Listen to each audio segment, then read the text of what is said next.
Welcome. I'd like to welcome everyone, all our guests, all our panelists to this Edubate event, which is to celebrate Black History Month. So I'm so glad that I'm able to get everyone in the same virtual room at the same time. So thank you. That's the benefit of new technology. Put my teeth in. So without further ado, what I'd like to do is to introduce our Vice-Chancellor, Professor Nic Beech, who will kickstart with a welcome to everyone. Thanks, Doirean, and I'm utterly delighted to be here today and to be in the company of this really auspicious panel. Some fantastic speakers to be with us today who can really lead our thinking from experience, from insight, and from analysis. And I'm hugely looking forward to that. One of the things that I think that is really important for us as we address this topic, which is really about how we move from a set of values in which we want to challenge racism, we want to challenge prejudice, both in the systemic ways that it occurs and in the interpersonal, the more micro ways that it occurs. So we need to make all of those moves. How do we move into the right sorts of action? And I think that's about really three things. One, it is about culture change. For us in the university, I think we've got a great set of values. We've got a fantastic group of people. But how do we actually move forward so that people are not experiencing negative prejudice? How do we move forward so that we've got the systems lined up properly with those values? And that means all of those things changing. Secondly, it's about learning. We are a university, we're a learning community, and that's part of the point of having this multidisciplinary panel with us today.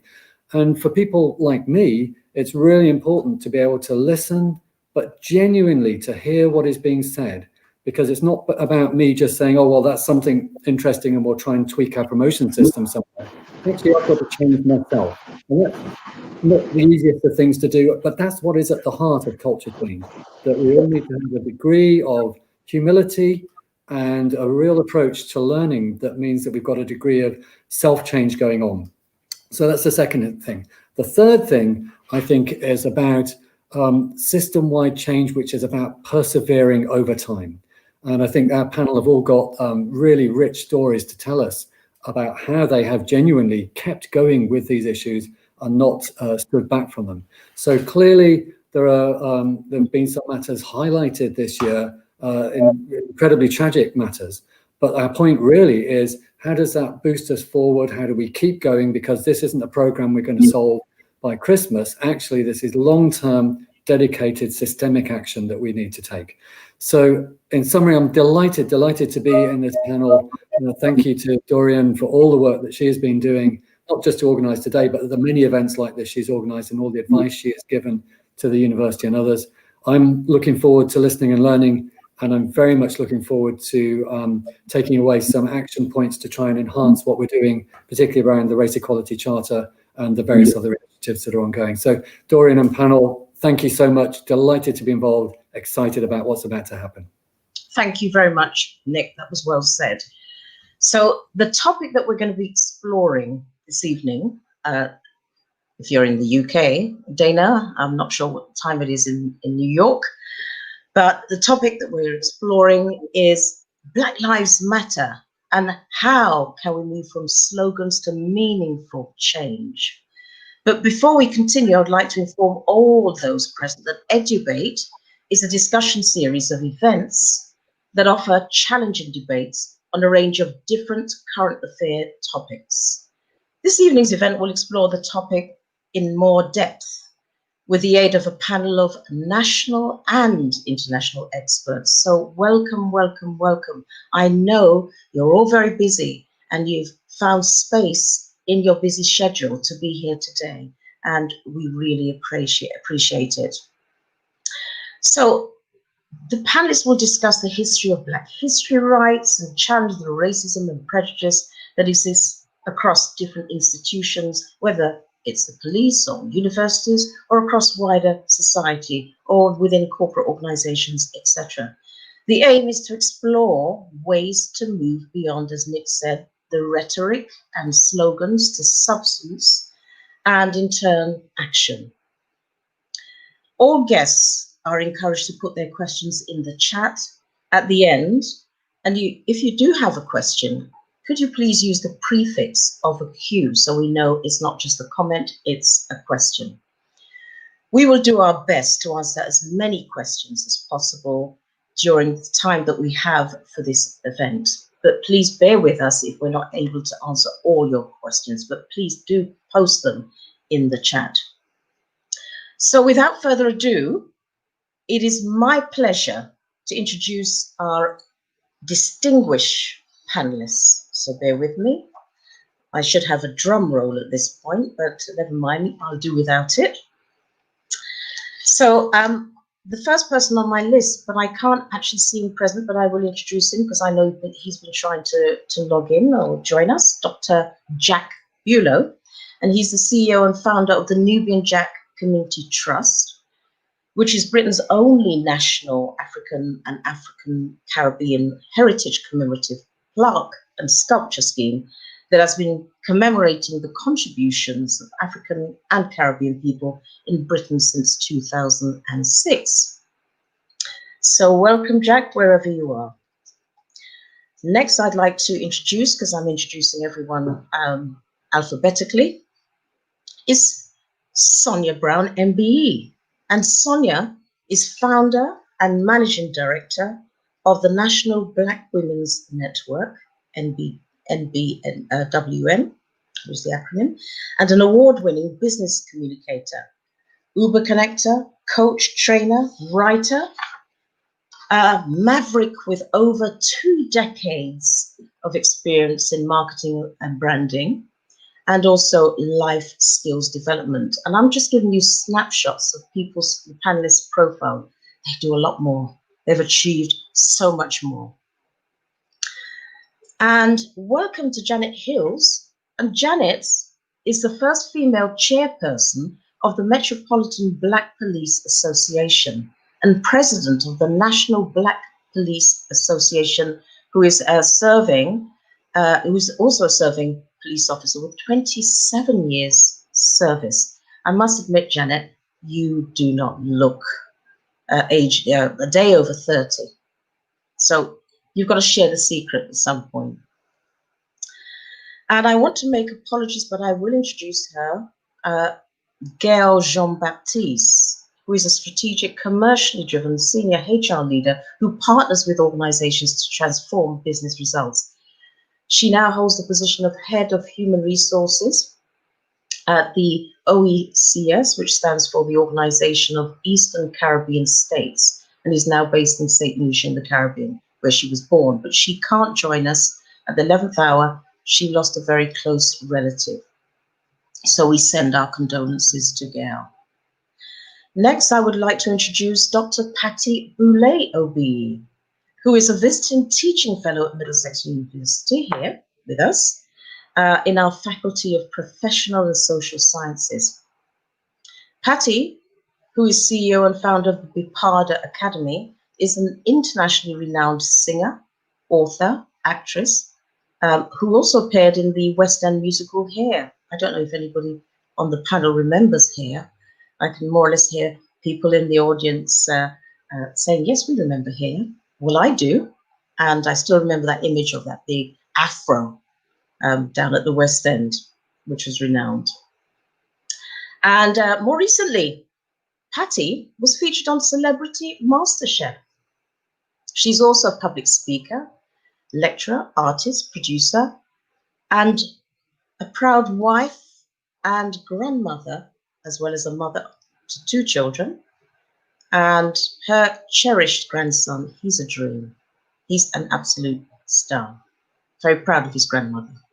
But who wouldn't be if I had a grandmother that looked anywhere near Patty? Again, you're going to have to share your secret. Yep, that youth dream. I certainly need some of that. And now I'd like to introduce Professor Gus John, who is a Grenadian-born award-winning writer, education campaigner, consultant, lecturer, and researcher who moved to the UK back in '64. Gus, you're on the hit list as well. You need to share what you've been using. He has done notable work in the fields of education policy, management, and international development. So welcome, Gus. Next, I would like to introduce His Right Honourable Stuart Lawrence, who is the younger brother of Stephen Lawrence, and we all know that case. Stephen was murdered in an unprovoked racist attack in Eltham, southeast London, in 1993. Despite the challenges endured due to his brother's death, Stuart stayed in education and decided to follow a creative path which focused on graphic design, taking a keen interest in typography. Next, I'd like to introduce Dana. Dana Morgan is the Managing Director and founder of Morgan Immigration Law Firm, LLC, which is a modern United States immigration law practice helping people nationwide and around the world with their immigration-related goals and needs. And again, I'll reiterate that I'm just giving you a snapshot of the profiles of this very, very impressive panel. Next, Andre Thompson is the Alumni Data and Engagement Officer at Middlesex. He recently graduated with a master's degree in creative technology, specializing in web development and multimedia production. Andre took his master's with the sole purpose of building his social enterprise called Student Light. See, I'm looking at Stuart and coming up with Stuart there. But Student Light, which won the Barnet Entrepreneurship competition in 2017, 3 years ago. Next, I'd like to introduce the Reverend Ben Tomasi, who is a minister of the Methodist Church in Britain, serving the Barnet and Queensbury circuit within London, the London district. And he's also an executive member of the Barnet Multi-Faith Forum. In addition to sharing with other ministers to look after the 10 Methodist churches within the borough of Barnet and the Queensbury ward of the borough of Brent. Welcome. That's our final panelists. Furthermore, before we continue, I'd like to introduce my fellow co-chairs of the university's anti-racism network, namely Georgina Cox. Welcome. Gavin Fernandez, Rima Sina, and last but certainly not least, Sheila Sabrani. Before we begin, as a reminder, each panelist will have approximately 3 minutes to respond to each of the 2 questions that I will pose. So let's begin with the first question. When we consider past and present events such as the lynching of Emmett Till, the peace protests of Martin Luther King, Stephen Lawrence's death, and more recently, George Floyd's death while in custody in the US. What have we learned? And I'm going to start alphabetically. So I'm not sure, I can't see if Jack is here yet. So I'd like to start with Jack. If Jack isn't here, I'd like to move on to the next person on the list, who would be Sonia. Sonia, would you like to respond to that question? If you want me to repeat it, then it's not a problem. No, it's fine. I mean, just a quick response to that here. All of those are catalysts for change. And I think we get these big moments, and then there's a big reaction, and then it all stagnates out again, or we become complacent. And so we don't have real change, and we don't have the movement, because the real racism is systematic and it's structural. So most of these organizations have been built on the back of slavery. So therefore their management models are built on the same practices. So instead of one slave, we have another practice what they do. So again, that's why people struggle in a lot of these organizations and find they can't move on, because it's structural. And remember, the language is not our own.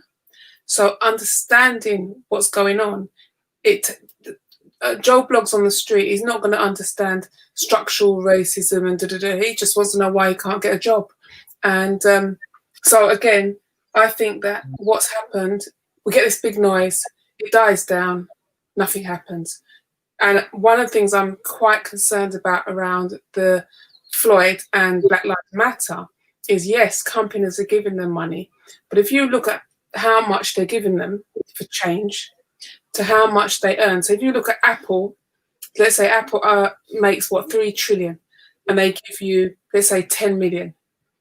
Actually, that just keeps you distracted, and it doesn't really go into the heart of the organization, and it doesn't even change what they're doing. And you can go to Google's the same. That's why they're all in trouble, because it's the structurally, I mean, they can't even make facial recognition without, they still forgot to put black people in it, which is probably good for the, you know, if the old criminals who found out were like, oh yeah, I can go out. But at the end of the day, if you can't even recognize this diverse society in our leadership, then how do you expect to have change? Thank you very much for that response. Again, the same question I posed to Janet. What's your view? So my view is that we continue to learn. I don't think, you know, learning is something that we do and then don't progress that. And currently at this time, we know a lot, but we are still learning more. If you think about some of the hidden truths that have not been revealed up until this point, in particularly around the slavery and the fact that we've got the development of the internet now, allows for a lot of the things that would happen in other countries, or even sort of like on our streets here in the UK, which would never have been known, are being put out there. So for me, the learning is constant, and it's what we do with that learning, where we choose to take that learning. And at this time, I think is a really good opportunity to really, again, shine that spotlight, not just on or in October around Black History Month, but to continue that learning throughout the years and years to come, so that young people understand their true legacy and their history and where they're coming from. And that can go out to a broader community of people who would otherwise not have known. Things like the statue being pulled down in Bristol. Again, who knew?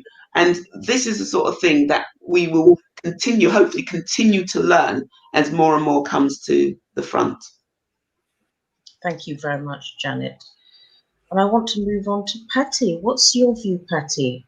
What have we learned? Well, for me, I think looking back in history,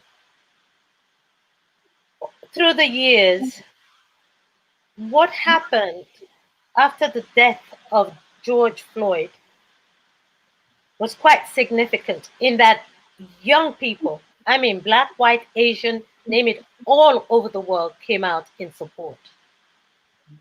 They came out to fight because of the inhumanity of what happened. That was a big change.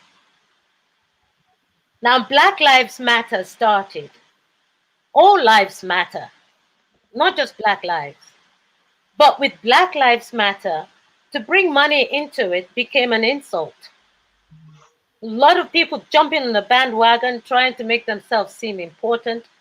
What we really need to do is look to the future of the next generation and generations to come. But what we have done instead is just hold us down to where we are, about money and recognition of the individual, which just takes away, and it's really a disgrace to the Black Lives Matter movement. Thank you very much. Very interesting point. I'd like to move on to Professor Gus John. Gus, what's your view? What have we learned? You're on mute, Gus.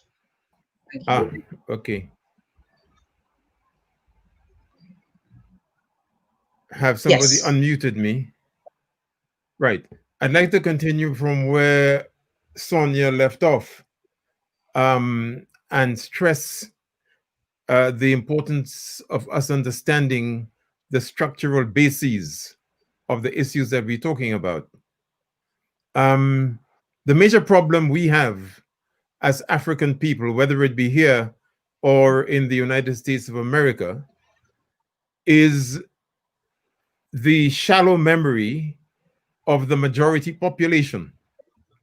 The greatest disservice Britain has done to its population, and we are suffering from that as well now, is in not actually informing people what empire and colonialism was based upon.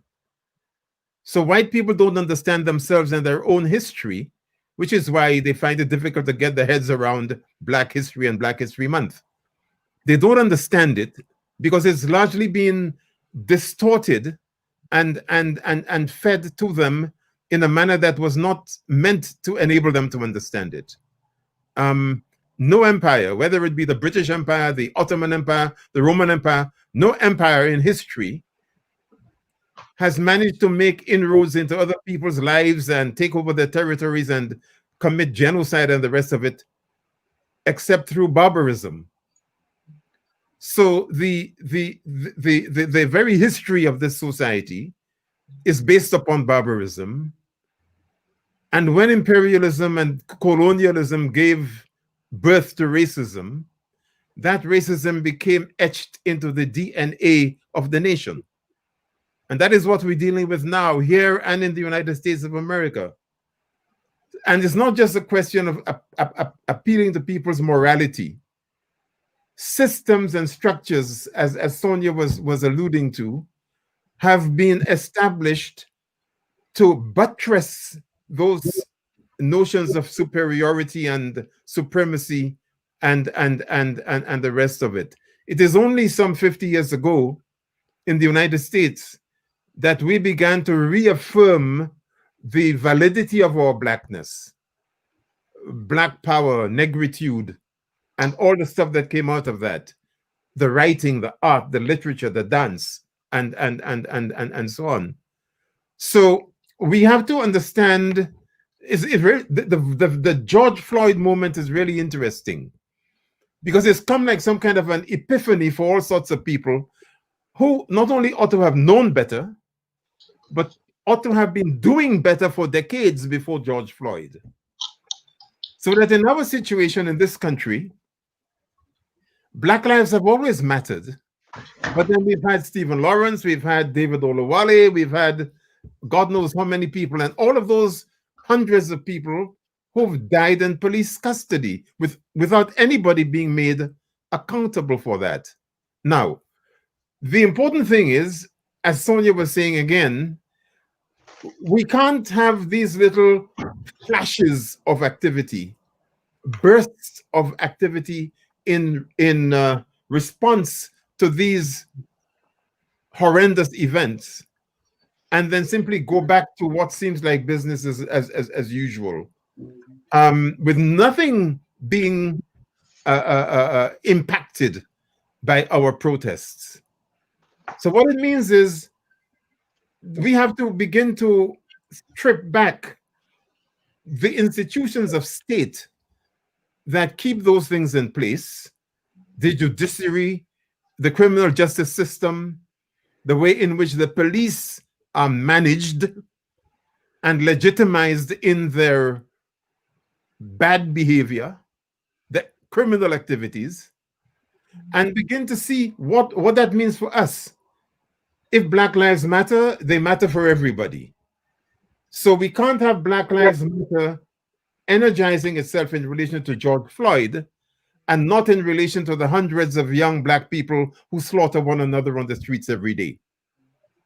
How do we begin to engage with that as a Black Lives Matter issue? So it's really beginning to understand that we have to change our own mindset in relation to those matters and realize our own power and garner that power to ensure that we're not just responding episodically to those issues, but we are actually having a movement that enables us not just to respond, but to set the agenda. Thank you. Again, very insightful, adding to the debate and raising some very crucial aspects of this topic and providing further food for thought. I want to move on to Stuart. What's your view? What have we learnt, Stuart? I think what we've learned is that we still have a lot to do. That's what I think we've learned. And I think what's clear from all of this as well is we've had lots of examples in the past of highlight moments for things to change and things to progress and things to move forward. And I don't think what we've not done very well in the past maybe is we've not been able to galvanize everyone and bring everyone along on the same journey at the same time. And I think sometimes looking at examples of others would be a good point to look at. You know, how has other cultures, have other religions been able to, has other incidents been able to use what's happened to them as an example and then be able to move forward from that in a positive light?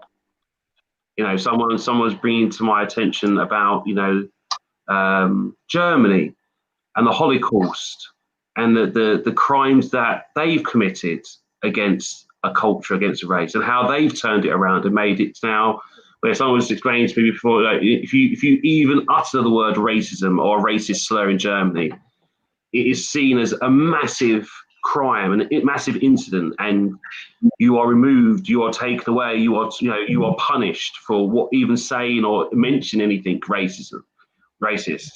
And for me, we should look examples there for us to best know how to move ourselves forward from not only just talking about this and having open discussions like we're having now, but into, like Gus was saying, measurable things of how we can move it on to policy change, infrastructural change, so that we can feel like we've come to a point, but we're moving on from that point rather than speaking about the same old thing, the same old time, or the same old way. That's my point, I think. Thank you very much. Thank you. Well done. Jack, I'm going to go to you next. Jack, the question is, what has changed and what have we learnt with regards to, if we sort of refer back to the lynching of Emmett Till, Martin Luther King's protest march, and equally the death of Stuart still with us, thank God, Stephen Lawrence, and more recently George Floyd's demise while in custody. What have we learned, Jack? And has anything changed? You're on mute. Mute, okay, take me off, okay, fantastic. Well, what we have learned is the Zoom platform cannot always be relied on, first of all. So apologies for just arriving, but anyway, I think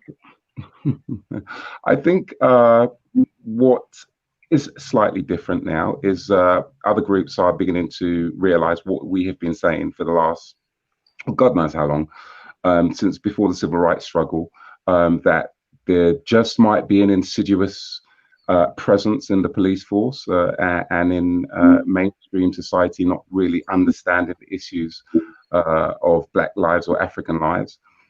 So I think that has been there has been a sea change there.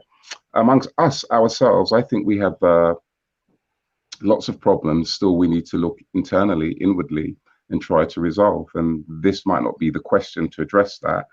But I think what we have learned is that we haven't learned a lot, although things are beginning to change. I can expand, but I'm just taking the tail end of your question. And the reality is, there are still African youth underachieved in school. There are still the various challenges and ceilings that we face. And there is not there is a genuine shift to try and address that, but there's very small steps being taken. So I don't want to waffle on for the sake of it, but I think we have a lot of house cleaning to do. Yeah. Excellent. Thank you very much, Jack. And I want to now move on to Dana. Dana, what's your view? Thanks so much for having me, Doirean. Thank you for joining us. Pleasure. In answering this question, it's really important. I don't think we can ignore understanding who the we is. You know, what have we learned? Well, it all depends on who we are talking about. Because here in America, many would say that there are many people who haven't learned anything. And in fact, the injustices that we have seen, the unfortunate, the tragedy of George Floyd, Emmett Till, and every single horror in between, for many people, sadly, for them, they use it to continue to support their own narrative in their heads. So they haven't learned anything, or they haven't learned what others would hope these tragedies would teach them and instill. So it all depends on who the we is, if you will. Because the sad reality is that as long as this earth continues to spin and turn, racism will be with us. And it is because from generation to generation, it continues to be taught and to be instilled in the hearts of children who then grow up and become adults. And so racism isn't going anywhere. And I think it's important to sit with that. Still, what here in America, I believe what the George Floyd tragedy has further enforced is the importance of placing the right people in power. Because so long as we know and we accept that racism, whether it's individual, personal, within families, generation to generation, systemic, so long as it exists and we accept that it's going to be with us, then we have to think higher. In other words, the change must flow from the top down. And so here we are in America in the middle of a rather important presidential election. And people are realizing just how critical it is that the right people are seated in the right places. Because we see that Emmett Till was lynched, and here we are years later with a modern of George Floyd and others. So we are asking ourselves what really has changed. And it's frustrating. And we're protesting, and we ought to be. Yet the change that we want to see, the permanent change, has yet not come. And so understanding that it must be uprooted. We must see the criminal justice system, as others have mentioned, policing. We must see change in power. And the people in power must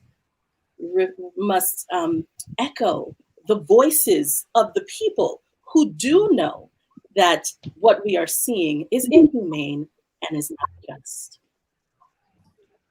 Excellent. Thank you very much for that, Dana.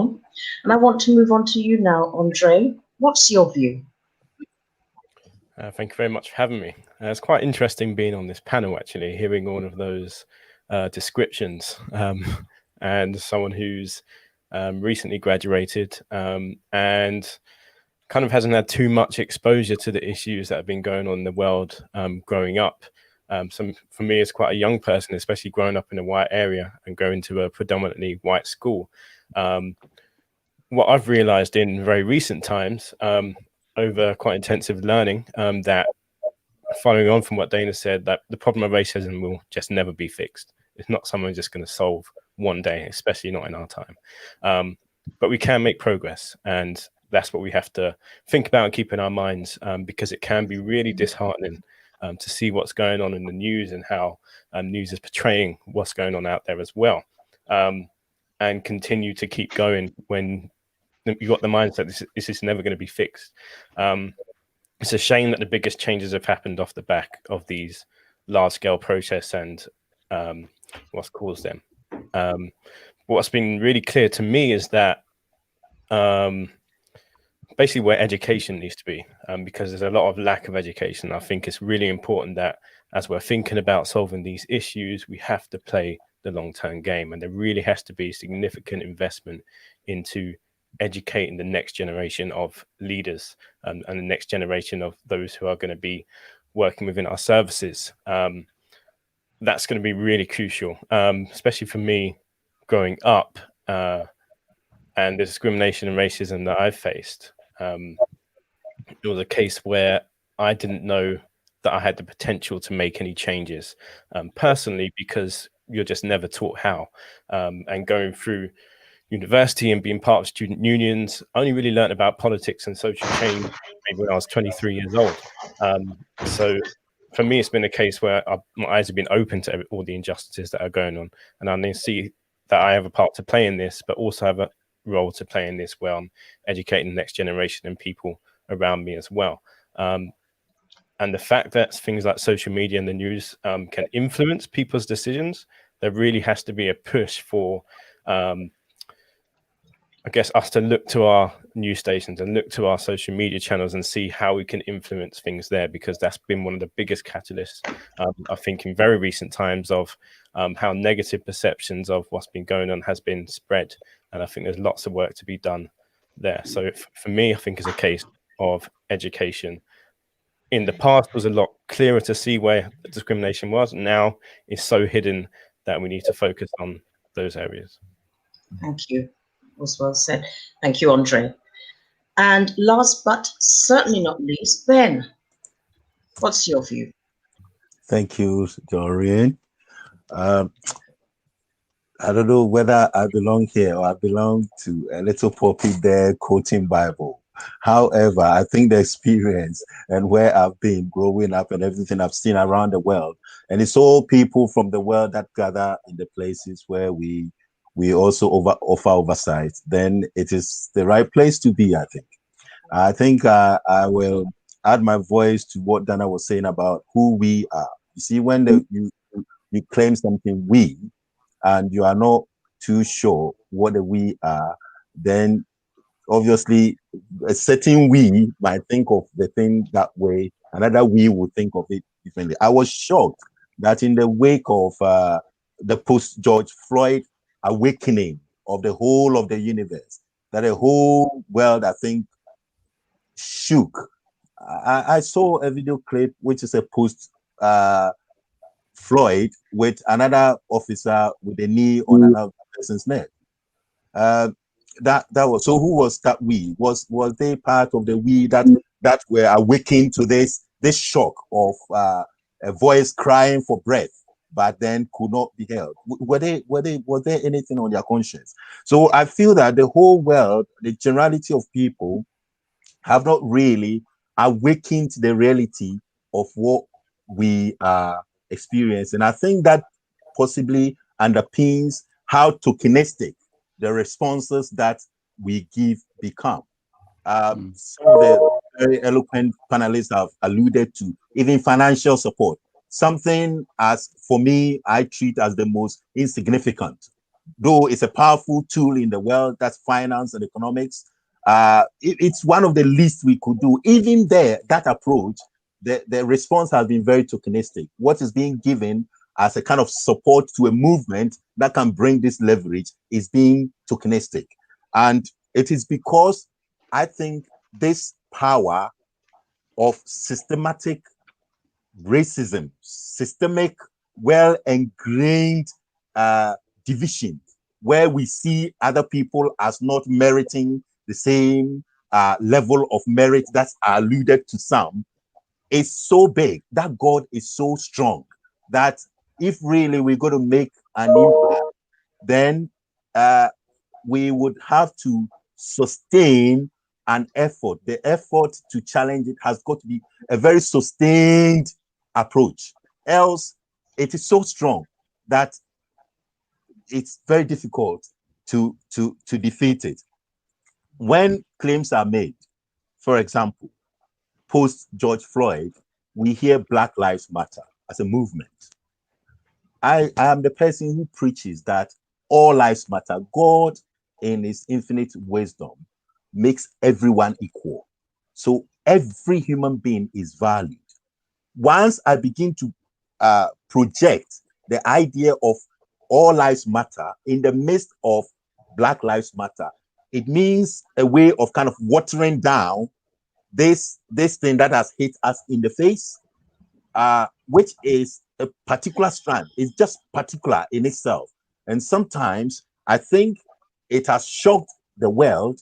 And so I applaud the response that more people, more diverse people in terms of age and gender and color have poured onto the street, are making their voice be heard. However, a counter that is actually watering down the narrative is also being projected. And so it waters down the impact. But I think it is so ingrained, and the effort to challenge it and to make a meaningful impact have got to be sustained. I feel that we have got so much more to learn. Absolutely true, spot on. What I'd like to do is to pick up on some of your points, just to summarize for the benefit of our guests. Sonia, you talked about the knee-jerk reaction, let's call it that, on the surface, responses until things die down, and not enough investment. And you made a comparison with 10 million with regards to a global organization that earns trillions or worth trillions. So that's a drop in the ocean. So that makes reference to, let's draw on the concept of Macniff and Whitehead. Living contradiction, what you espouse and what you practice can be two different things. Janet, you acknowledge the fact that learning is ongoing. So these, these events, these major events that tend to affect Black minority ethnics more than others. I'm not saying that they're the only one, but it provides an opportunity to learn from it so we can move on. And I'm just picking up one or two points. And Patty, you made a reference to the George Floyd's death and how that triggered global support. And therefore, the unification of people across the world who stood up and basically made evident enough is enough. This is an issue that's been going on for generations that needs to be addressed. But also you pointed out that for some, they see it as an opportunity to stoke financial gain. And Gus refers to the shallow memory when we look on or we think about the British Empire, and the lack of awareness, true awareness of what Black history is all about and what it represents. So it's not every October, Black History Month should not be seen or perceived just as a token. Yeah. And racism being etched in the DNA of some. So that's the generational perspective. And of course, that would make sense if the children of today, use that metaphor, are being raised by those who are racist against another individual or groups of people. Then of course, that's learned behavior. That is what they view as right and appropriate. And this is the implication of socialization, how important it is to educate our children appropriately. Stuart acknowledged that we do have a lot to do, and we're not able to galvanize support as a collective. So we walk this walk, we're on this journey together.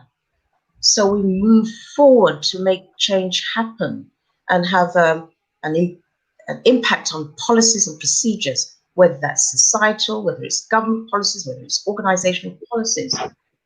And Jack said we need to look inwards at the issues in more depth, and also acknowledge that we have a lot to do.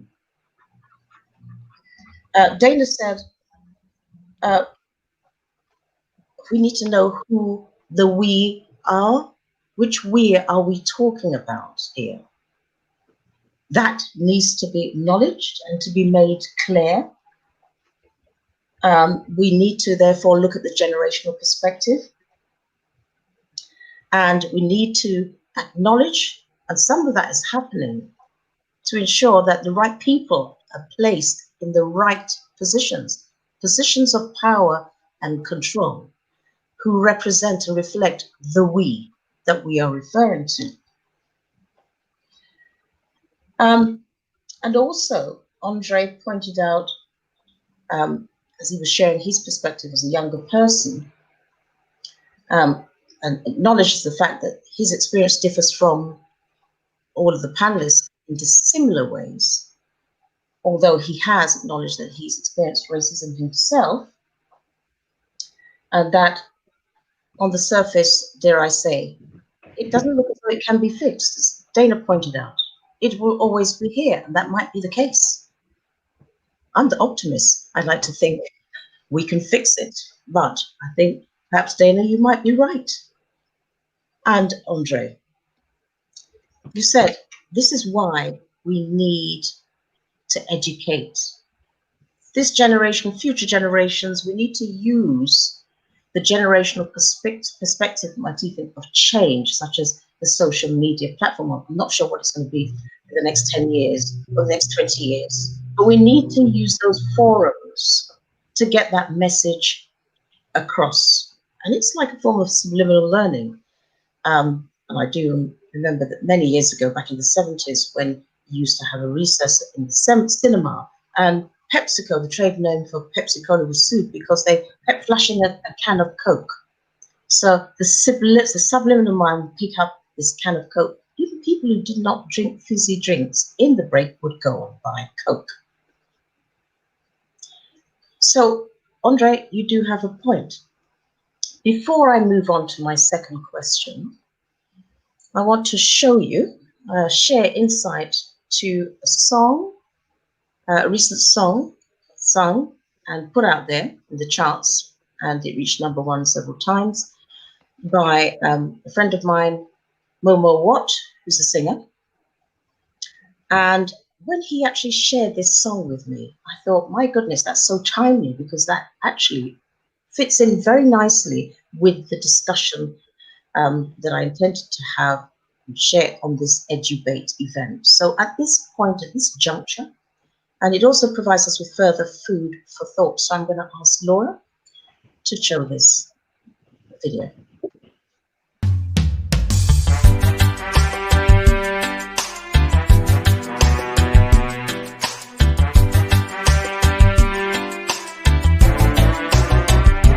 I was born by the river in a little tent, and just like the river, I've been running ever since. It's been a long time coming, but I know a change is gonna come. Oh yes, it will. It's been too hard living, but I'm afraid to die, 'cause I know what's up there beyond the clouds. It's been a long time coming, but I know that change is gonna come. Oh yes, it will. Then I go to my brother. I said, brother, help me please. But he wound up knocking me back down to my knees. Oh, I go to the movies and I go downtown. Someone keeps telling me, don't hang around. It's been a long time coming, and I know change is gonna come.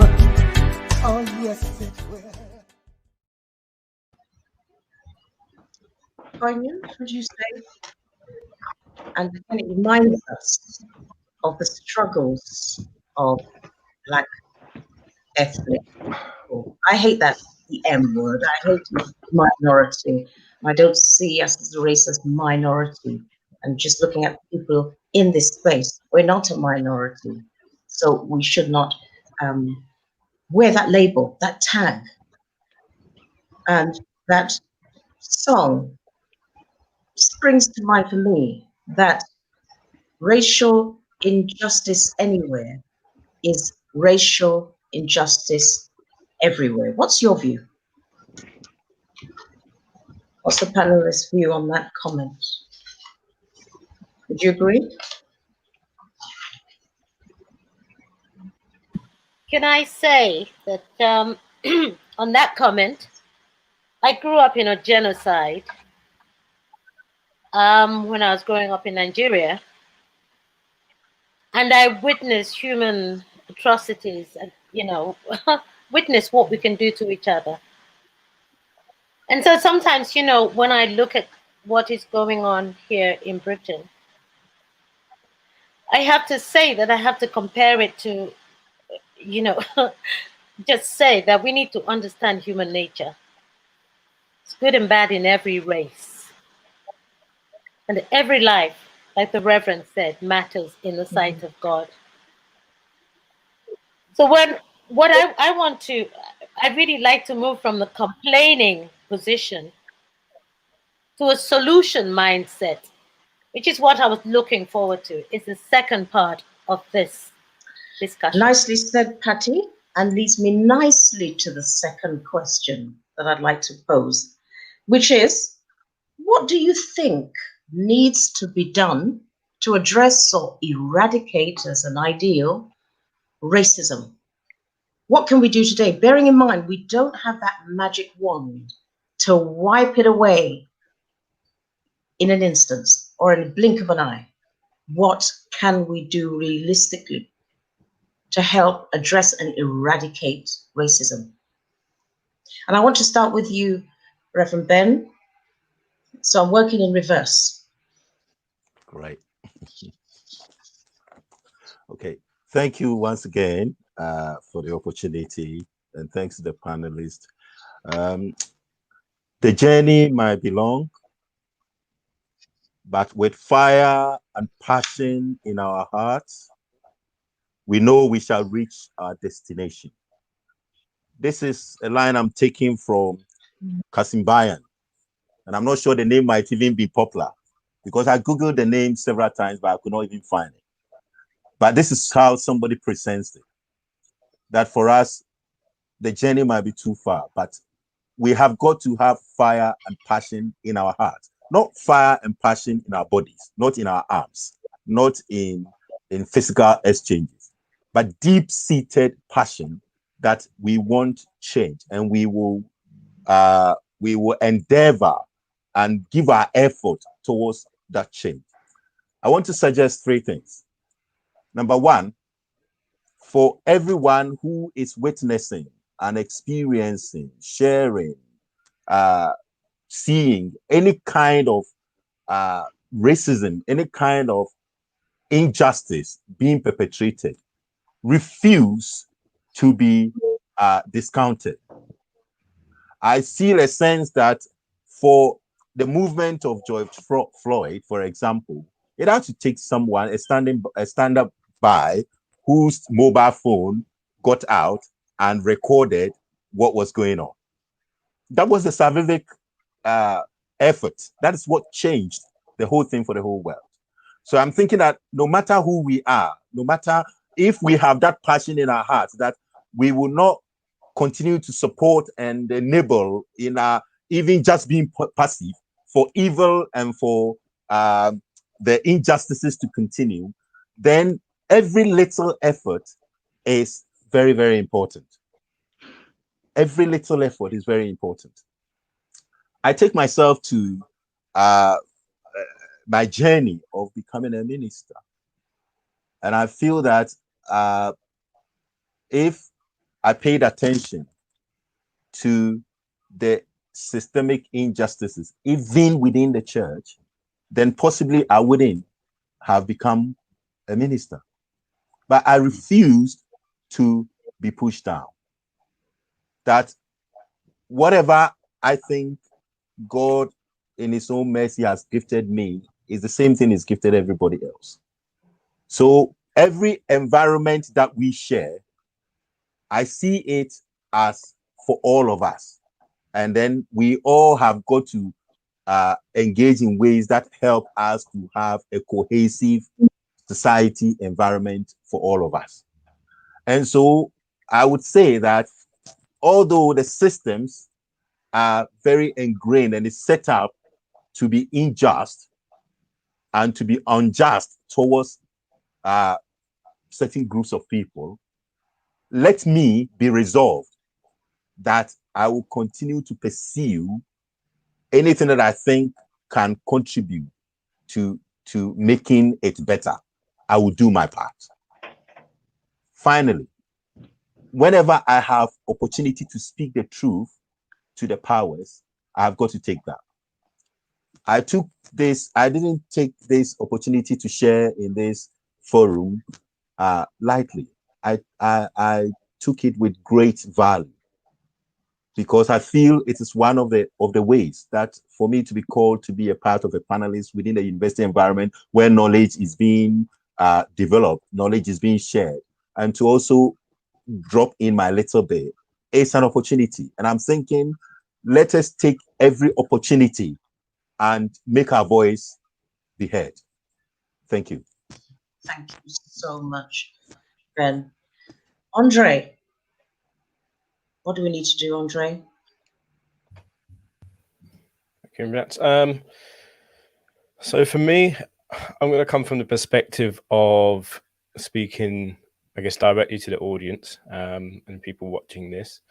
I think we can normalize the conversations about race in general, but more than that, we can start celebrating diversity in a very broad sense. So different cultures, ways of life, ways of thinking, religions, start respecting and celebrating the fact that our society is so diverse makes it so beautiful at the same time. And often people are afraid of the things that they fear or don't understand. And we can change that through normalizing conversations about these things. It's almost like we can protest on a very small but powerful scale in our daily lives. So I want to come up with 3 things that I've been working towards personally when it comes to thinking about what difference can I make. So like a 3-pronged approach, if you will. So that I always ask myself, what can I do in my personal life to make a change? Is there more education that I can do? Is there personal reflection that I can do about how I might see the world or my own unconscious biases? So what can I do personally? Can I start reading books, watch more films, understand my history, but also others' histories at the same time? Because the more we look to rid of our own unconscious biases, and the more open to other people's opinions we can be, and at the same comes with that, the more influential we can be as well when it comes to speaking to others, because we're not coming from a perspective of this is how you should think. It's an open mind of say, I understand how you think, but based on what I've learned, this is what I think, and that's translates to a lot more people quickly. I think about, secondly, what I can do within my organization, so the organization I work for. Are there groups, societies, if you're a student? Are there committees I can get involved in? Are there forums I can get involved in, like the one we've just set up here at Middlesex? Try and get involved in as much as you can. It doesn't necessarily have to be ones relating to race. It's whatever interests you. Look for where your unconscious biases are and look to try and learn and understand and get involved. And by default, those unconscious biases, you become more aware of them, and it can spread out to things like race as well. And then the third one is, what can I do within my community? So the people around you, friends, family, people that live near you. And my approach for that is, a lot of my friends growing up have been white because I went to a school that was predominantly white. So can you organize like social calls over Zoom, especially as we're all socially distanced, and do a movie night together based on a film from Black history? And can you learn about and talk about that together? It's important that you have the conversations about that, together, because that's how we change perspectives. It always amazed me how little our British education system has taught to people about Black history, and that's one of the ways that we can try and tackle that and normalize those conversations together. And our society has become so competitive, especially through education, and I think education can look to almost think about how it can not necessarily only teach people to get jobs, but start teaching social values as well, and get every individual to start thinking about their impact in the world, and how we can progress socially and their part to play in that, regardless of what course they're studying, because there's always room for improvement, whatever you're thinking about as well.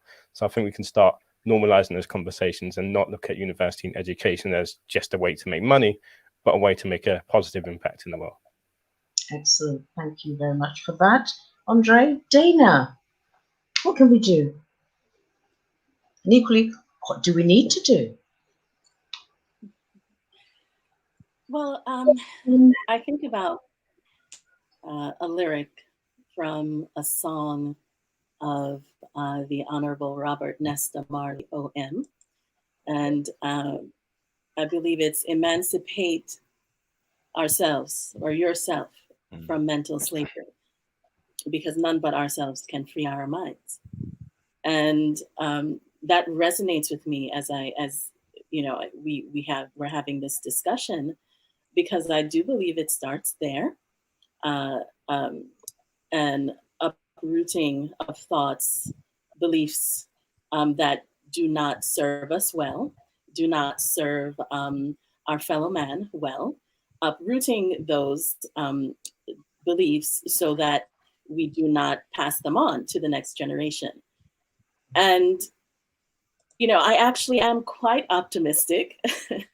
And because I'm optimistic, because while I do understand that racism has been with us for a long time, to say the least, and will be with us, I also fully embrace, fully understand that with each and every generation, there is a role that that generation, that time has to play in at knocking it back, knocking it down. So here in the US, we have these horrible wildfires, and in California, you know, especially, and in Colorado. And when you look at these fires on the television, it's daunting, it's frightening, intimidating. You think to yourself, how will they ever control that? How will they ever knock that fire back? But you understand that someone has to start it. You know, there's a method.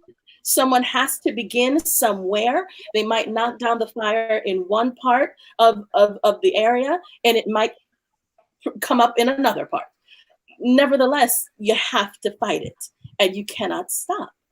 And so we all have a part to play with each and every generation. It's our responsibility, I believe also, and maybe this is a biased opinion considering that most of what I do is immigration litigation, so I argue for a living. But I do believe that it is important to have an answer in season, and an articulate answer for those questions that are difficult to answer. And so that when we encounter people as we go about our lives, and they say things that are ridiculous, that we don't respond with emotion purely. These things are very much emotional, absolutely. But we don't simply give an emotional response, but we give an articulate response. And so that does require doing the work ourselves individually, so that when we have those opportunities, and those opportunities do come, to plant a seed in someone's mind and heart that they had never before had an encounter with. But it's, wow, what an opportunity to get them to think differently about these things that are these matters that are so important and are truly life and death issues. So it begins with us to emancipate ourselves, to see if there be any way in us individually that needs healing, that needs maybe a reconsideration, and then taking that. Fantastic. Thank you, Dana. Stuart, what's your view?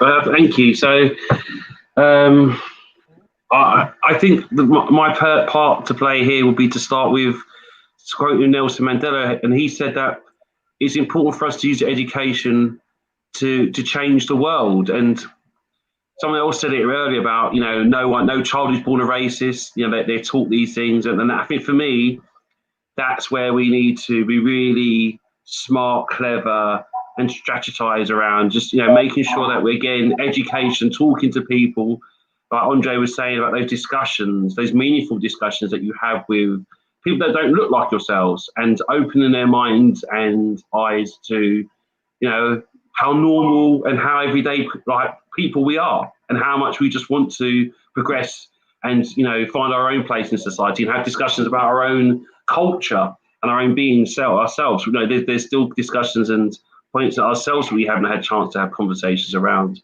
So that's what, for me, I think is important, that we just need to keep on instructing and telling people how important it is to talk, how it is to share those experiences, and how important it is to, you know, be mindful that we are as individual people, we're important, but other people also have that premise to be important as well, and just be accepting that. Thank you, Stuart. Yes. You're mute. Do we need to do? What can we do to make change happen? Thank you. One of my gurus, the late Paulo Freire, has this very important saying: education does not change society. Education changes people. People change society. And it's a very powerful statement, because my sad and depressing view, my friends, is that racism ain't going nowhere soon. And that poses a challenge for us, especially in terms of how we make sure that we are not condemning future generations to the nastiness and ugliness that we have had to live through all these hundreds of years. That's the most fundamental issue right now on this planet. As important as climate change and whether we would still be around, whether there would be a world for us to inhabit in 100 years' time. Because you see, it sets the context for just about everything else we could be discussing. Whether it be George Floyd or Stephen Lawrence or all of those people who die while in the custody of the state or whatever else, it sets that. And when you consider that in most primary schools in this country, this UK, there's nothing at all that is taught to young white kids about themselves and the history of this society and why racism persists within it, and what their responsibility is individually and collectively to make sure that they embrace the task of confronting racism at its different levels: structural, cultural, institutional, and personal. So we have to remember one thing, that we might integrate ourselves within the various structures of the society, whether it be as MPs, as judges, magistrates, police officers, whatever it is, teachers, whatever. And so we should.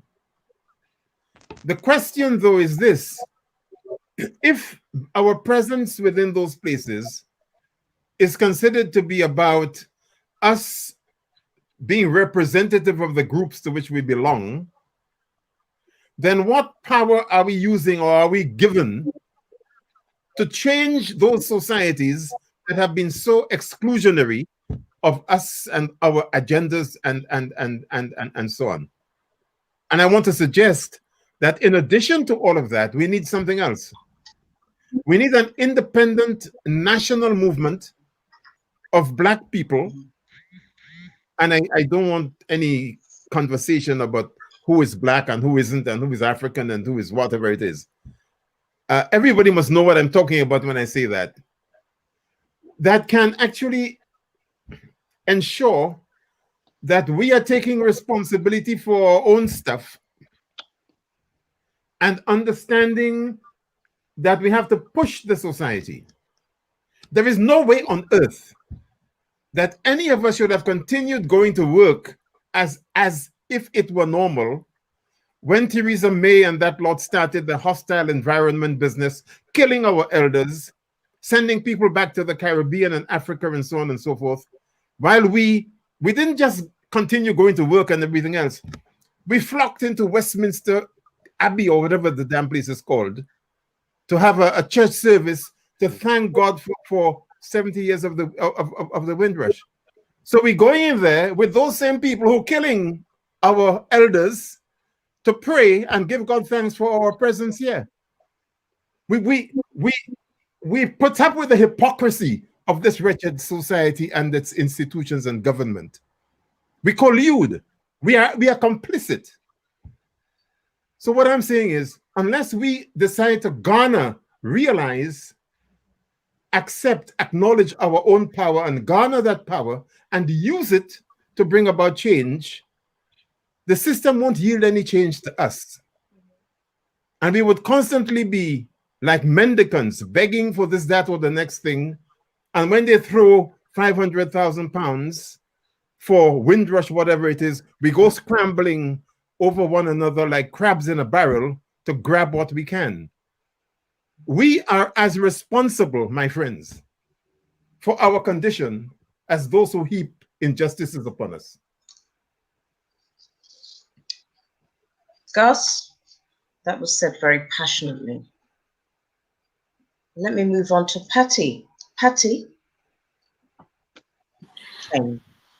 Well, to follow Gus, I have to say that when I first came to Britain, I got into a show, which Doirean mentioned earlier, and there was a young woman in the show. I was very young and didn't understand most of what I now understand. She said something that has actually followed me in all the years. She said whenever she was naughty, her mother would threaten to lock her in the broom cupboard and there would be a Black man in there. And then I realized the mentality you have to deal with. You cannot change that mentality, not even with education. Now, Doirean, having said that, change comes from us. It must come from us. It cannot come from the outside. It's like looking for freedom and looking for someone else to hand it to you. Freedom comes from within you. The other thing I wanted to say is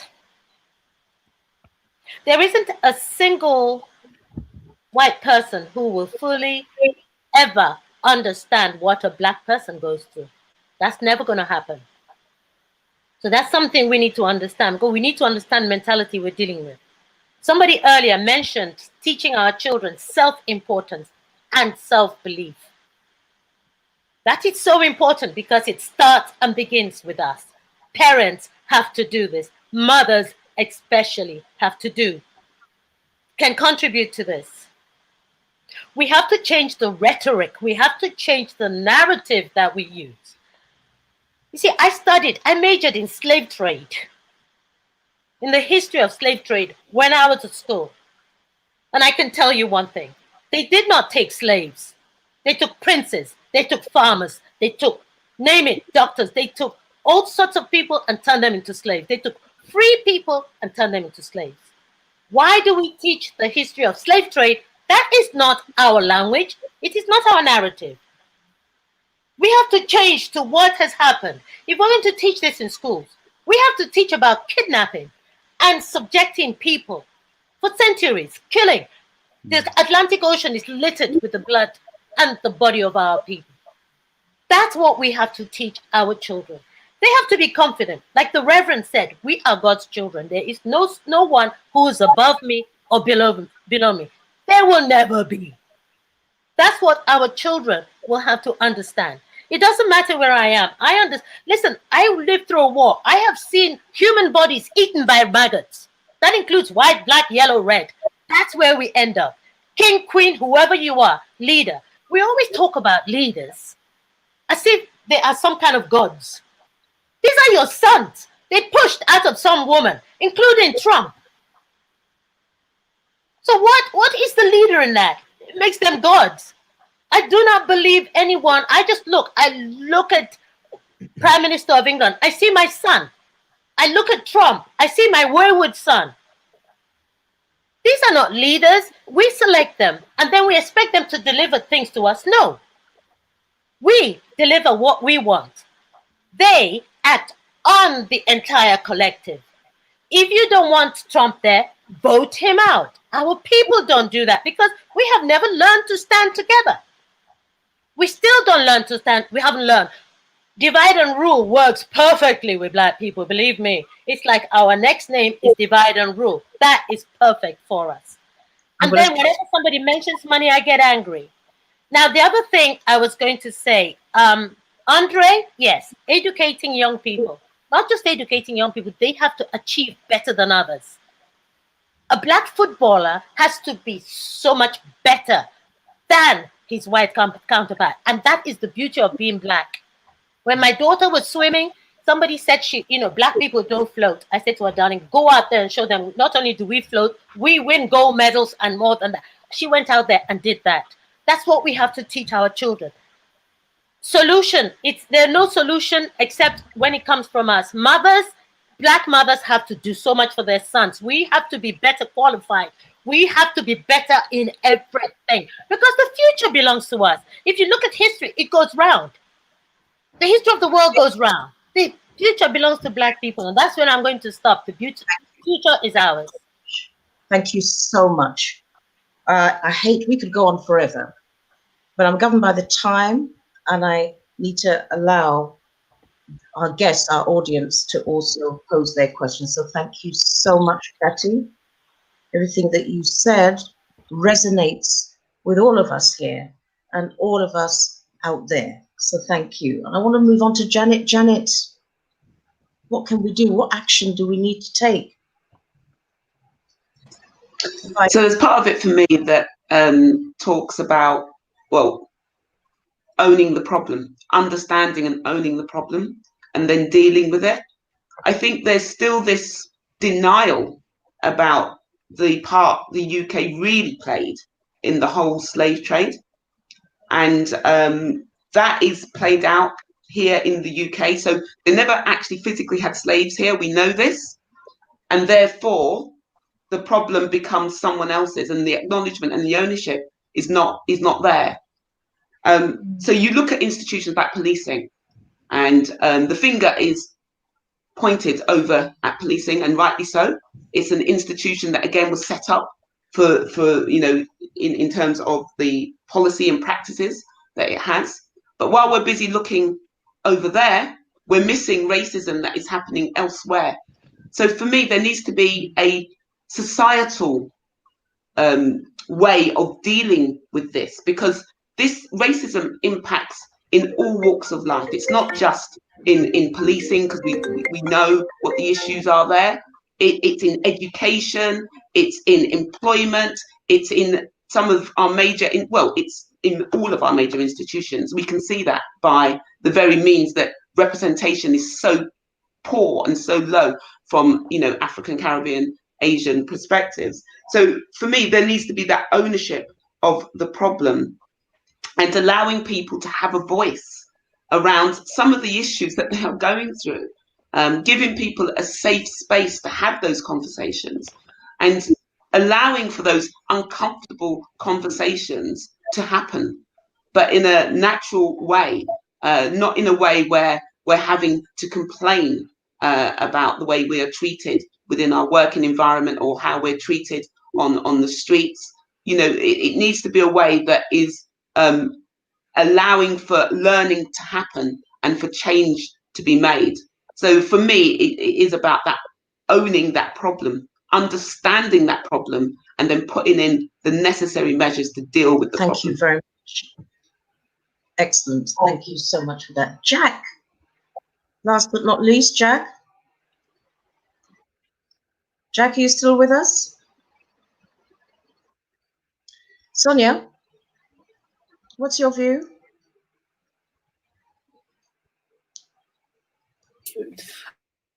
For me, it's from my Brown steps would be, we've got, who are we talking to? I mean, Dana, I love that. Who are we talking to? Because we can talk and understand what the debate is, but who are the we's as you go down, let's say, the pipeline and look at the other people? So when you talk about Black Lives Matters and everything, if you look at the American TV coverage of it, what you're seeing now is more of the no more peaceful protesting, but more of the rioting, so that they can frighten people. So control how they control the we's, and so therefore we need to know who we are talking to first. So on saying that, we need to expose it, not be embarrassed to expose it, understand it, because if we really expose it, because people are put into positions and they should use those positions to expose what's going on. Even if they can't change it, expose it, and then understand it. Because remember, on the backs of, you know, all of those people in history, that's why we're here today, and we need to make a change. Secondly, find leaders who put their people first. So people are fed up of vanity leaders, and so they don't trust them. So we need a set of leaders that people trust and believe can put a strategy together. But finally, I was going to say about the language, we have to understand this is a language that's been imposed upon us. And therefore, we have to understand. So not everybody understands the language. It's only as you go up and up and up, you start to realize how they use the language, especially if, you know, thank God I learned Latin at school. So, you know, understanding all those stuff. Remember, it's taken hundreds and hundreds of years to create those models. But I want to go back to something about Andre, about generationality. See, the Generation X and above, we're fighters. So we're like, this has to change, we've had enough, but we're tired. But what I think with the, let's say, millennials and downwards, Generation Y, etc., as much as you're protesting, what is it that you want? Because to me, we've had diversity initiatives going on for decades, and nothing has changed. The numbers have not changed, representation has not changed. So we know all it was a bunch of reinforcing those structural racist policies. Now we talk about, and diversity is not about having a nice dinner party or a nice movie. We've got to understand where it came from. And that's why diversity is painful. You need to showcase, well, it's not just a celebration. It's educating you to know where you're coming from. Because when you start to really understand what slavery was about, you wouldn't be so flippant about it. And it's showing it in a way that we're not angry. We're not. I don't know if we're angry, but we just want a recognition of these things happened. So finally, what we need to do is say, how do we find those leaders? How do we get that language so that all can be part of all can have a voice, and then try and make that change? And I think that sometimes, as Gus did say, sometimes when they're going after the money, it's the recognition and the awards that they're really looking for. So even though they've won all these awards, where's the change? You know, where's the change? And if I have to just say this, I have to say we got to get some good leaders in, really. And that's about, I mean, I just thought about Trump then. I just thought, you know, Trump's exposing so much. Boris is exposing so much. So it's not about having a go at them, it's exposing the corruption, the disobedience, and the actual folly of what they're doing. I keep calling it donkey leadership, right? So how do we expect to look to them to change our world? Thank you, Sonia. And I'll leave it at that. Eloquently said. And last but not least, Jack. Hi, I keep having problems with, I've just gone in to look at some messages. I saw a message from Sonia there. So I've sent you something back, Sonia, so we can play ping pong messages there. What I'm particularly heartened by is the way all of these narratives interweave with each other, and different people are saying different components or different slices of the same cake, which is very encouraging. I'll work and see some of the synergies I had. For instance, Dana spoke about how long shall they kill our prophets or something like that. You didn't quite say that. You said the line before, didn't you? Have no fear for, what was the line that you said? Was it Dana? Emancipate Dana. from mental slavery. Sorry? The emancipation of ourselves. Emancipate yourself from mental slavery. All right. So this very day, a week ago, I actually did a plaque to Bob Marley and the Wailers, referencing the very first time they sung that song in London. Actually, it was in London in Crystal Palace. And that's my synergy review there. I love what Patty was saying about we need to take responsibility, and you know, we're not victims in this particular game. But we need to take responsibility for our action. Of course, Andre spoke about education. I'm not going to remember everybody's thing. Professor Gus is always on point. So my particular analysis on this particular debate is I think we actually need to look at our leaders across the continent. That's where I'd rather look at trying to address this problem, because as one of you said, I can't remember who it was, but racism's never going to change. It's going to be here for generations, which is very depressing, because I would hope that it does change. There's a lady called Frances Cress Wesleyan, and a few other people who follow a line that we will never begin to understand racism unless we understand for other people in the house here, so cocoon myself in, unless we understand how people view us. And sadly, for whatever reason, I think that the analogy about the closet or the cupboard is a very good one. I think, as you, Patty, is a very good one, because I believe ingrained in our genetic makeup, everybody, we are carrying genetic material, genetic memory that we perhaps are too readily dismissed. Am I filling up the screen? I can't. I'm only halfway. Am I? We can only see your right Half of eye. me, isn't it? Yeah. What's going on there? Is it a little bit better? That's better. No, it doesn't matter.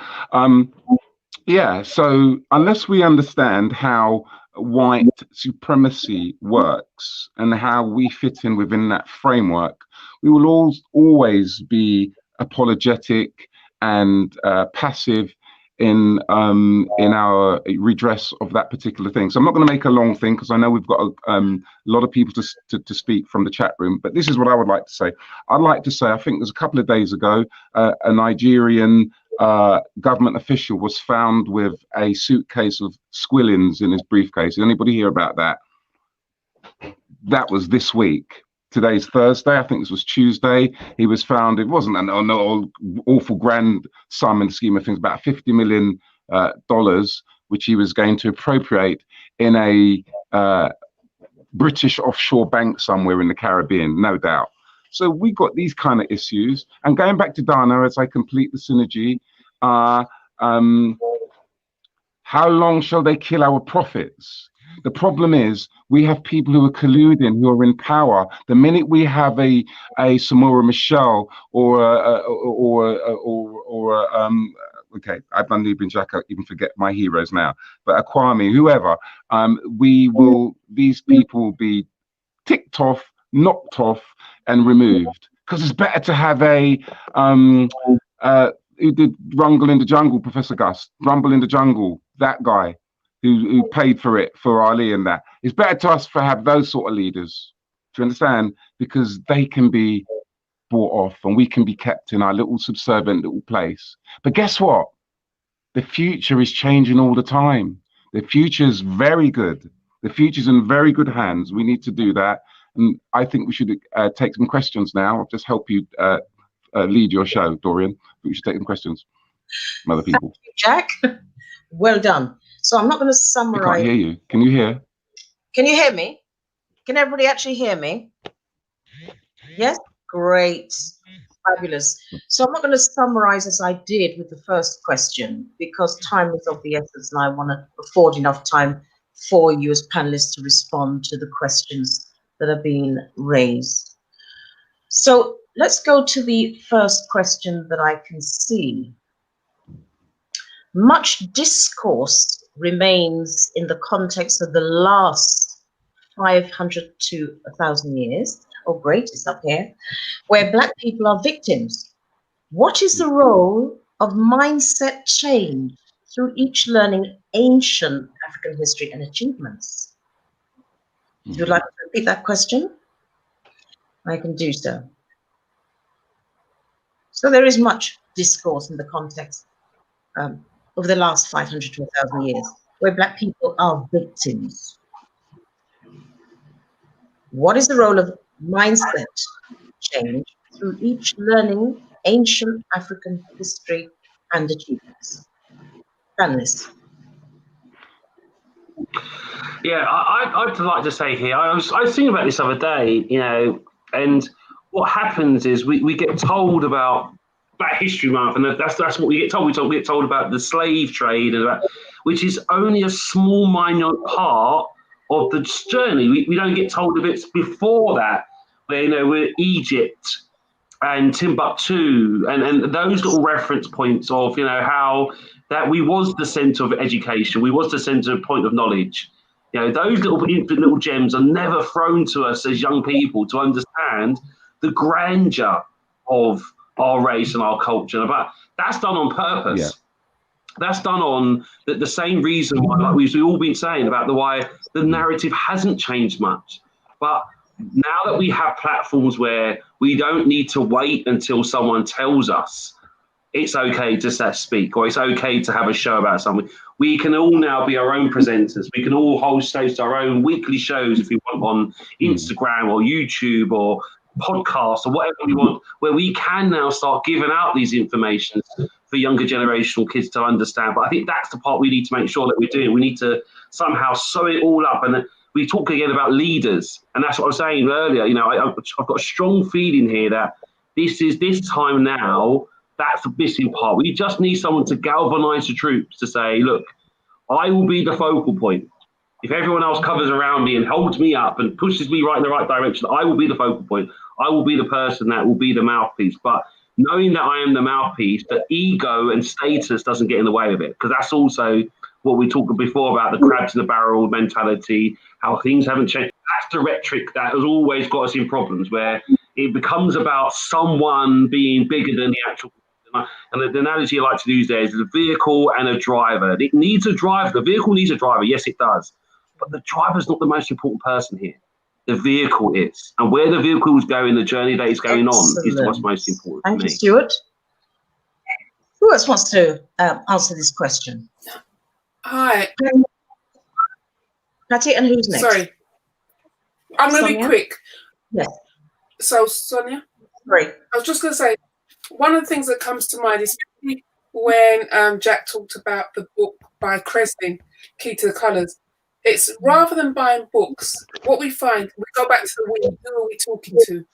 And so you find that there's a generation who are more interested in being cool than they are in educating themselves. So where we used to have, you know, how many halls you go in, there's no bookshelves, there's no dining table. If you look at their Kindle, what have they got on their Kindle? you know, they're on their Xbox, going in the darker sides of the Xboxes, or, you know. So for me, you know, it's more than what is the role of the mindset change, because again, who's going to change your mindset? Who's going to be in control of your mindset? Because that, if you haven't got the knowledge, if you haven't done your own research, if you haven't dug deep, you could be set up to fail. And that's why a lot of those leaders in the 70s and 80s, those companies and organizations and institutes chose certain people, they set them up to fail because they knew that they weren't going to go any further.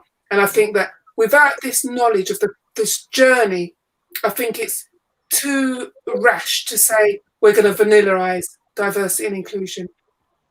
And inclusion, yes, we all want inclusion. Inclusion is great. We can do inclusion, but it's not diversity, because diversity is breaking down those structural racist policies, systems, you know. And I think that inclusion is nice. You can do the groovy stuff in inclusion, but we need to look at who's controlling our mindset and the narrative of our thinking.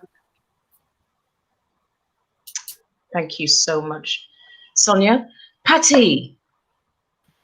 Yes, I would just like to, I love this question actually, because my mindset was formed by the idea, by the fact that my ancestors, the women, the Igbo women in Nigeria, were warriors. They went to war instead of the men. Now, with that kind of ancestry, I have a warrior mentality. You take me on, I cut you off immediately. In the neck, I don't take prisoners. That's my mentality. So it is good for them to know the history, the proper history, not the stupid history that have in the books. Go into African libraries and look at your proper history. This is what makes me strong and what makes me who I am. Beautiful. Thank you for that. That was beautiful. Gus, Professor Gus. Well, I mean, there's much has been said. Let me just add this. The idea of emancipating ourselves from mental slavery is really very important, it seems to me, because we're still surrounded by a whole heap of house Negroes all over the place. Correct. I talked about complicity earlier on, and there's a lot of complicity going on with the most heinous practices that are being perpetrated against us. And, you know, so it was then, so it is now, and God forbid that it shall ever always be. Okay, so what am I saying? I'm saying that we need to be very clear. We talk about us, and Donna asked earlier about you know, who's the we we're talking about. It's a very important question, because we collectivize and we make assumptions about one another in terms of our ideological understanding, our political consciousness, our own comfort within our own skin as Black people, because many of us are very uncomfortable within our skin. And therefore, the assumptions we make based upon what we believe unites us all are sometimes very, very false. Which is one of the reasons why we have to be very, very clear about what we stand for and what we seek to do collectively. One of the reasons why so many of our children are not managing themselves particularly well in terms of their personal development, and in fact killing one another, is because not enough of us take responsibility collectively to make sure that all children are safe, in order that our children could be safe. Yes. And there is amongst us this view that, you know, oh, it's his fault, it's her fault. Where was the parent when this child was out age 14 at 11 o'clock at night, and so on? So we jump to make these kinds of judgments all the time, and believe that we are somehow shielded from the horrors that others are experiencing. And therefore we buy into the whole neoliberal approach of government, etc., in relation to all kinds of things. And in fact, invite the state to heap more suffering upon us. So because somebody gets stabbed, we decide that we will ask for more and more stop and search by the police and use of Section 60 powers and so on and so forth, without understanding what that does to the whole community to which we belong. Or we would send our children to this particular school because it advertises itself as outstanding, blah, blah, blah, blah, blah. And we couldn't give a toss about all of those children who are being sent into PRUs, pupil referral units, and additional and alternative provision. So my point is that we need to, and I like the comment, we need to dissect much more carefully who is the we we're talking about. What assumptions can we make about our collectivity? Because it's not about collective consciousness of where we are or what is actually happening to us. And that is what we need to spend more time doing. Because, you know, we spend a lot of time talking amongst ourselves about others and other people's racism, etc. We very rarely spend time talking to ourselves about ourselves in the way that I've just been doing. Now, if we don't do that, then we can't chart a direction for us collectively in combating racism and dealing with the state as the state and its various institutions within which racism is endemically embedded. Thank you. I can take 2 more responses for approximately 3 minutes each, and I'm going to put it out there. Who would like to respond next? Anybody else who would like to add to the discourse? Janet. Yeah, I'll go for it. So, you know, I think that's a really good question around looking at ancient African history. If you think about what we did back then, part of carrying on our history and what we knew was through storytelling. So in a way, we've moved across the ocean and that's kind of been lost. We're in the UK and it's kind of been lost, all of that storytelling that we used to do back then.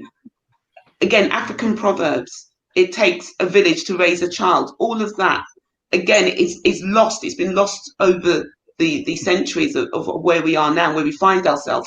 The wee bit about understanding what that really means has been lost because we've lost our way from what was our heritage around how we, you know, put our messages out there, especially to young people. So for me, revisiting that is key in order to maintain what it is we know.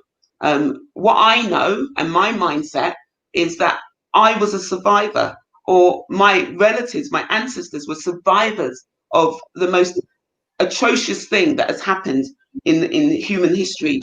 And with that, that's what I take forward in who I am and what I will go on to teach, but through obviously the learning of our ancestors that came before us. Thank you, Janet. One more response to that question? Thank you, Doreen. The next contribution I want to make to that is maybe we need to recognize and possibly highlight the recognition that there is quite enough history that existed actually even before the period within which we're kind of confining the conversations we are getting through now. And some of those history is extremely positive. Actually, they stand as possibly the eyes of society. They would have the things that would have brought civilization and great insights and achievements within our world. It was the same kind of phrase I was going to use, Janet used a moment ago. The fact that when I was growing up, some of the things that were taught to me were offered to me in oral tradition. They were narrated to me. They were shared in stories. Only for me, some years later, to pick a book, and because it's been documented, I can see that what the book is saying is not authentic. It's not true. However, that is what has been published, and that's what publishers have been interested in. And so, by academic even conversation, it has got to be the reference point, but not what my ancestors have told me. Not forgetting that I could have documented what my ancestors told me if I had the opportunity for study, if I had the resource to pay for it, and have the capacity to get those things documented in that way.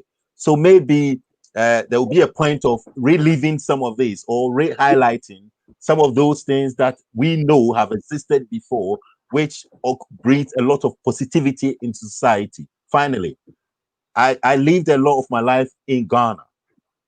And I know that there was a governance system in place of chieftaincy, of a monarchical system that organized society in some harmonious, cohesive, perfect ways. Maybe not perfect, whatever, but it had a system that worked. Through colonization, the political system of democracy is introduced.